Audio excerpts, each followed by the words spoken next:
Hey guys, Fernando from SkyFi Audio. Well, we finally got this Dark Side of the Moon special edition release from Project. A bunch of you have pre-ordered these. For those of you that did that, thank you so much for the business. We totally appreciate it. It's been a wait, a few months at a minimum, and we can still take pre-orders on this for the next batch, which I think at this point is like early spring.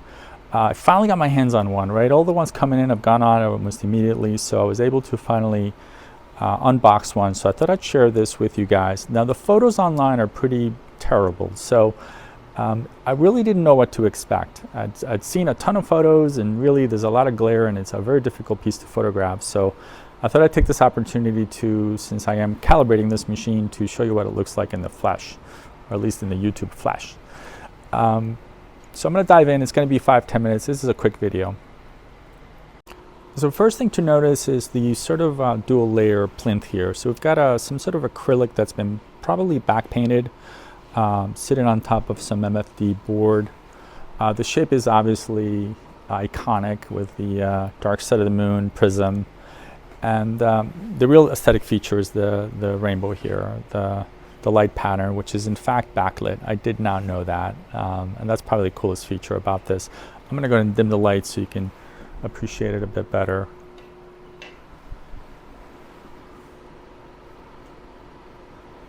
So I don't know if this comes through, but it might be fully saturated, but this is a full rainbow here in color. Now there is a dimmer on it, so let me try dimming it. Maybe it'll show up better. All right, so let's talk about features. The tone arm is also made out of acrylic, and it's a real clever design. It's a single layer acrylic piece. The entire mechanism, except for the counterweight and the pivoting points, are acrylic, and those seem to be steel. In terms of cartridge, this ships with a rebranded, looks to be maybe an Orderfon blue or a red cartridge. This is a moving magnet affair.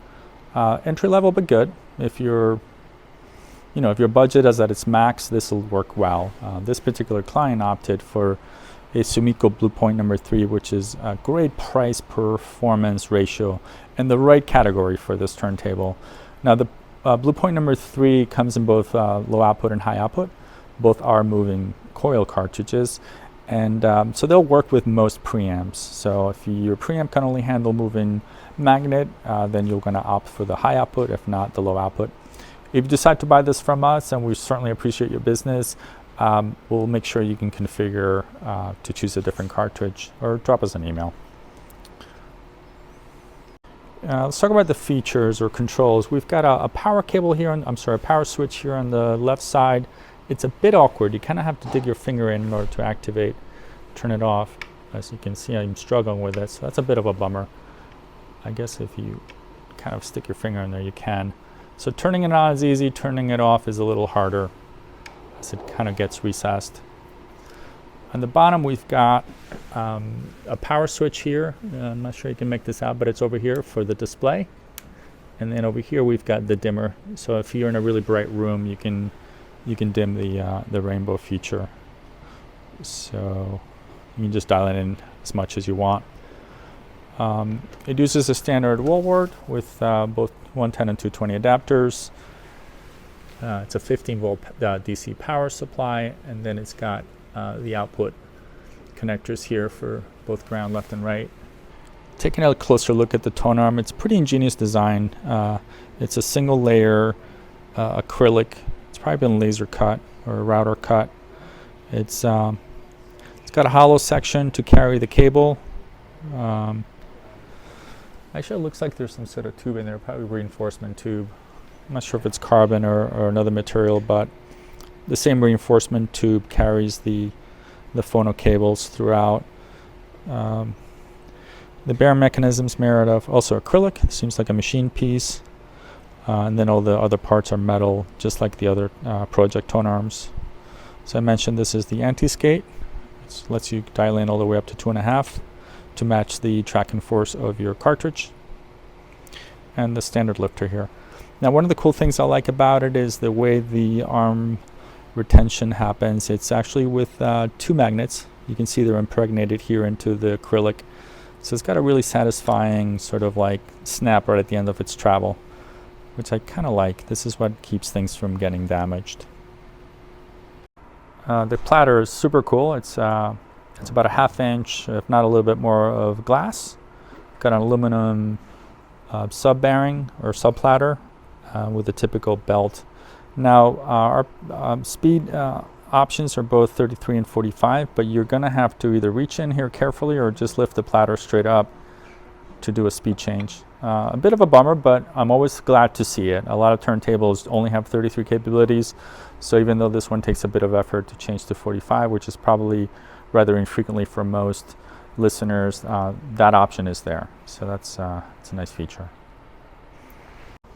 The plinth sits on spiked feet, and they are threaded, so you can go ahead and level the platform onto your table just by adjusting the threaded feet. And then looking at the accessories, we've got Dark Side of the Moon limited edition manual, which is really a high quality. This is probably about the best manual I've seen for a turntable in a long time. They tend to be pretty awful, and really they absolutely nailed it with this. So they're listing about 20 steps to get to playing your record, but don't be afraid here. We're talking 20 steps that shouldn't take more than 15 minutes or so, since it does come with a pre-mounted cartridge, and if you buy it from us with an upgraded cartridge, which we'll also mount it for you. The rest of the accessories includes project audio systems, tracking force, scale. This is essentially a teeter-totter kind of scale. These are the little cups that will accept the spiky feet, that way you don't ruin your furniture. A 45 adapter with an Allen wrench so you can secure the counterweight. And then a really nice quality phono cable. I've always been a fan of these. This is a step up above your average in terms of quality phono cables with the ground. Now at the time of making this video, we're accepting orders for spring delivery. It's a limited run, so this is going to, eventually end. So don't delay. SkyFiAudio.com is our website if you want to order one of these beauties, and we'd definitely appreciate your business. Thanks for watching, and be sure to like and subscribe if you enjoy these videos.